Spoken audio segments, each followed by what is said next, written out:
Conference, it's our belief in democracy that requires us to say that the right people to choose the government of Georgia are the citizens of Georgia, not the residents of the Kremlin.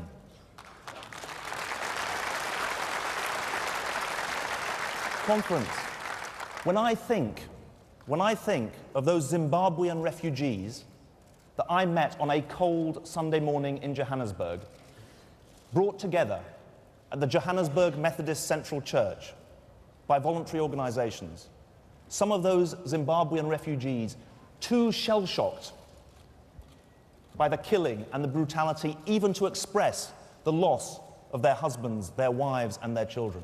When I think of those people, I know we have to stay resolute in supporting the people of Zimbabwe in their determination to make sure they end the one-party rule of Robert Mugabe.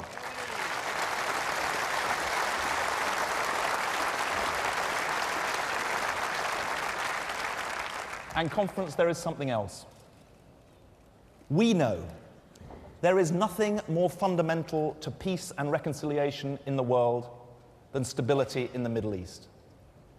A secure Israel living alongside a viable Palestinian state. And for many years, the commitment to a two-state solution has been made from this platform by successive Home Secretaries.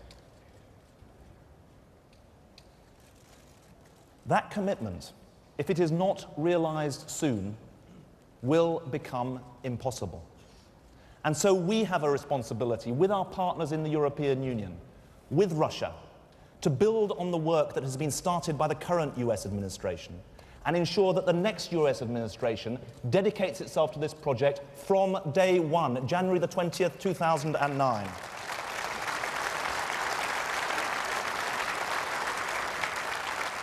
People do want to live in a democracy, not just here, but all over the world. It's not a Western thing, it's a universal thing to be able to control your own life. But people also know that they need an income, a job, housing, shelter, the ability to keep body and soul together. In this party, we believe it is our job to close the gap between rich and poor.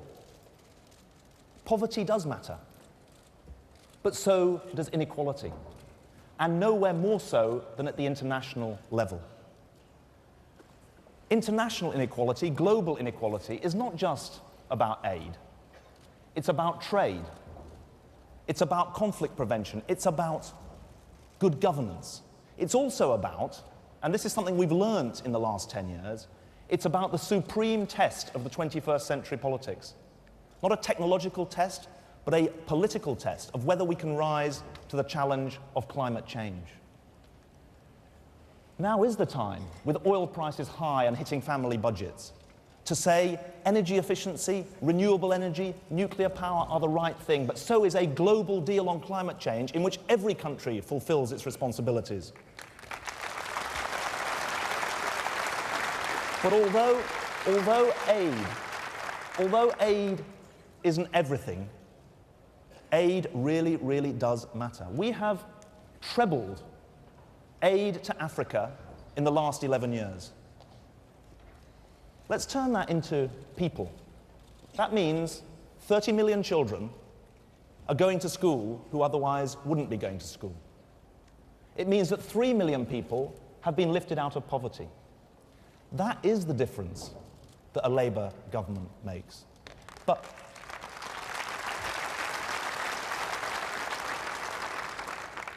But it's also the difference that committed leadership makes on international development. Gordon, it's not just the policies.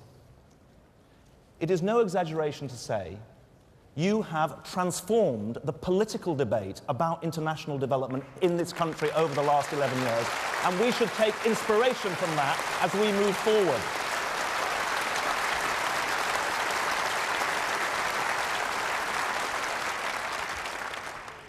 Promoting democracy, promoting human rights, tackling inequality. These are our values.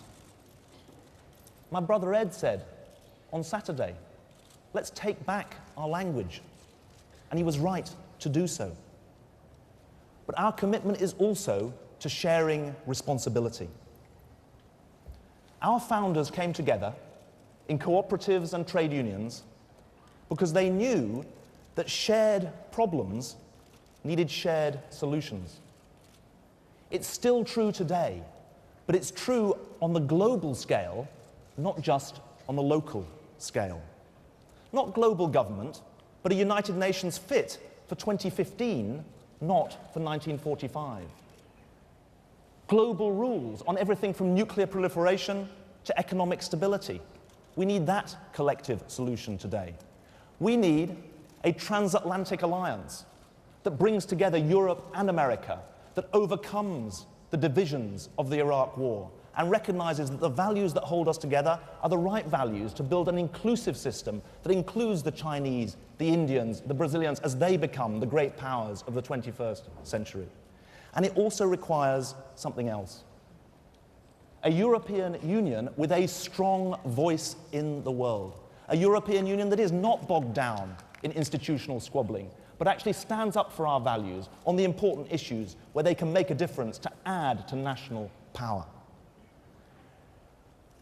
We've got to be very, very plain with people about this, but the plainer we are, the stronger our argument.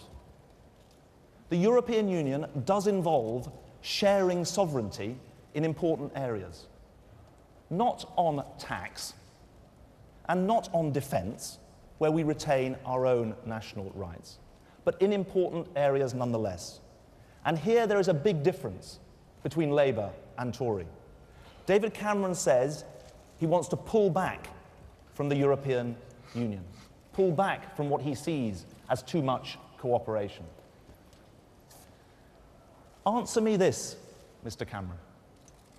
How are you going to lead the European Union on climate change, as you say you want to, when you've said that your first act in Europe will not be about climate change, it will be to renegotiate the social chapter that gives decent rights to working people in Britain? How are you going to lead the debate there?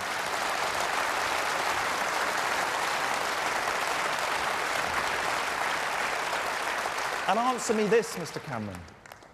How are you going to achieve the stronger European response on Russia that you say is necessary unless you're willing to support a common energy policy that allows us to negotiate with Russia on a fair basis?